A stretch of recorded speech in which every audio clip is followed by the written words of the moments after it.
Hello friends, welcome to தியா சமையல். இன்னைக்கு நம்ம சமைக்க போற ரெசிபி என்னன்னா, குழந்தைங்கல இருந்து பெரியவங்க வரைக்கும் விரும்பி சாப்பிடக்கூடிய எக் மசாலா பாஸ்தா தான் செய்ய போறோம். இந்த பாஸ்தாவை நம்ம சவுத் இந்தியன் ஸ்டைல்ல செய்ய போறோம். இது செய்யறது ரொம்ப ஈஸி. வாங்க எப்படி செய்யறதுன்னு பார்க்கலாம். அதுக்கு முன்னாடி இப்பதான் ஃபர்ஸ்ட் டைம் என் சேனலை பாக்குறீங்கன்னா என் சேனலை சப்ஸ்கிரைப் பண்ணிட்டு பக்கத்துல இருக்க பெல் ஐக்கானை கிளிக் பண்ணுங்க. மறக்காம ஒரு லைக்கையும் தட்டுங்க. வாங்க இப்ப எப்படி செய்யறதுன்னு பார்க்கலாம்.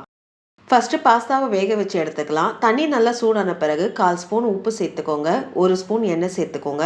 எண்ணெய் சேர்க்கறனால பாஸ்தா ஒன்னோட ஒன்று ஒட்டாது. அதனால 1 ஸ்பூன் எண்ணெய் சேர்த்துக்கோங்க. நான் 2 கப் பாஸ்தா இங்கே சேர்த்துக்கிறேன். பாஸ்தால நிறைய ஷேப்ஸ் இருக்கும். நான் இங்கே ஷெல் டைப்ல எடுத்திருக்கேன். உங்களுக்கு விருப்பப்பட்ட ஷேப்பை நீங்க எடுத்துக்கோங்க. 2 கப் பாஸ்தா சேர்த்து ஒரு கலரி விட்டுக்கோங்க.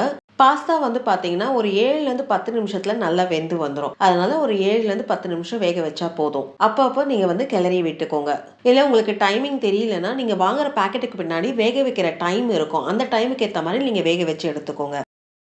பாஸ்தா 10 நிமிஷத்துல நல்லா வெந்து வந்திருக்கு. இப்போ பாஸ்தாவை வடிகட்டி எடுத்து வச்சுக்கோங்க.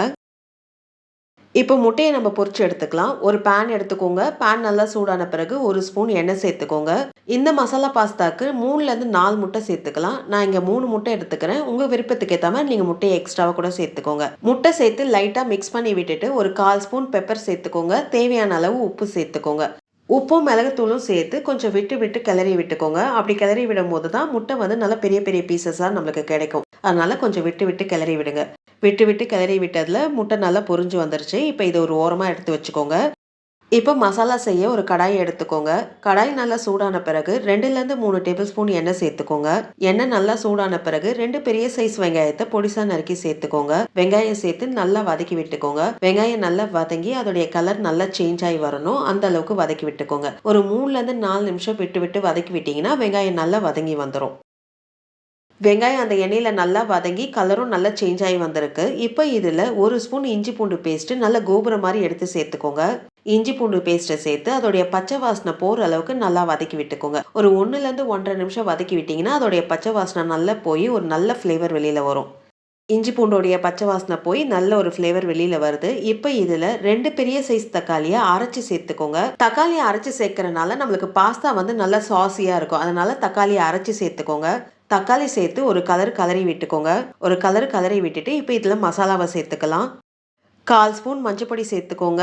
3/4 ஸ்பூன் வெறும் மிளகாத்தூள் சேர்த்துக்கோங்க. 3/4 ஸ்பூன் தனியாத்தூள் சேர்த்துக்கோங்க. 1/4 ஸ்பூன் கரம் மசாலா தூள் சேர்த்துக்கோங்க.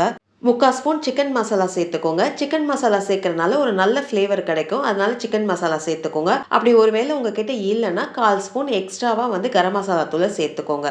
மசாலாவுக்கு தேவையான உப்பை சேர்த்துக்கோங்க. ட்ரை மசாலா சேர்த்து ஒரு நிமிஷம் எல்லாம் ஒன்று சேர நல்லா கிளறி விட்டுக்கோங்க. ட்ரை மசாலா சேர்த்து எல்லாம் ஒன்று சேர நல்லா கிளறி விட்டாச்சு. இப்போ இதில் 1/2 கிளாஸ் தண்ணி சேர்த்துக்கோங்க. தண்ணி சேர்த்து ஒரு கலரி விட்டுக்கோங்க. இப்போ இதை நல்லா கொதிக்க விடணும். இது நல்லா கொதிச்சு எண்ணெய் நல்லா பிரிஞ்சு வரணும். அந்த அளவுக்கு கொதிக்க விட்டுக்கோங்க. ஒரு 3ல இருந்து 4 நிமிஷம் மீடியம் ஃப்ளேமில் கொதிக்க விட்டிங்கன்னா அது நல்லா கொதிச்சு எண்ணெய் நல்லா பிரிஞ்சு வந்துடும். பாருங்க, நல்லா கொதிச்சு எண்ணெய் நல்லா பிரிஞ்சு வந்துருச்சு. ஒரு கலரி விட்டுக்கோங்க. மசாலா ரொம்ப ட்ரை ஆகக்கூடாது. கொஞ்சம் சாஸியா இருக்கணும். அப்பதான் பாஸ்தாவோட நல்லா பிளெண்ட் ஆகி வரும். இந்த அளவுக்கு சாஸியா எடுத்துக்கோங்க. இப்போ இதில் நம்ம பொரிச்சு எடுத்து வச்சிருக்க முட்டையை சேர்த்துக்கோங்க. 2 பச்சை மிளகாவை கட் பண்ணி சேர்த்துக்கோங்க.